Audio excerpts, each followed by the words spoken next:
Riri Williams est une adolescente de 15 ans relativement normale, si l'on met de côté son QI plus que génial et son admiration pour Tony Stark et ses armures.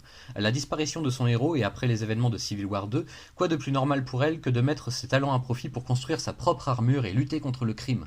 Mais si elle possède bien la volonté et certains moyens, il lui manque encore l'essentiel, un mentor.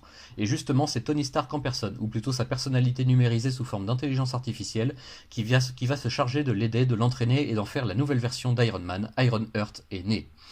Mais très vite, Riri va attirer l'attention d'anciens adversaires de Tony, comme la technopègre japonaise et la redoutable Tomoe, qui compte bien ne pas laisser entraver ses plans et surtout pas la petite nouvelle coachée par Stark.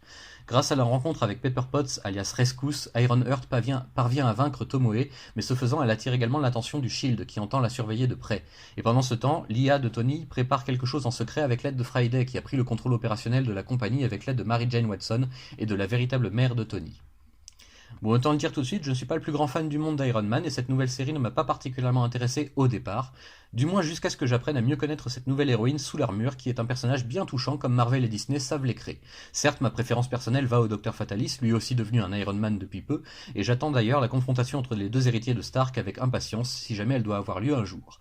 Je continuerai bien cette série finalement sous couvert de surveiller les progrès de la petite jeune et de voir comment elle s'en sortira face à des adversaires toujours plus nombreux et dangereux. Niveau dessin, c'est très correct, lisible et prenant. Le récit est vivant, comme toujours avec du Bendis. On ne peut pas demander beaucoup mieux, donc laissons le temps faire son œuvre et voyons ce qu'il adviendra des deux séries estampillées Iron Man dans les prochains tomes.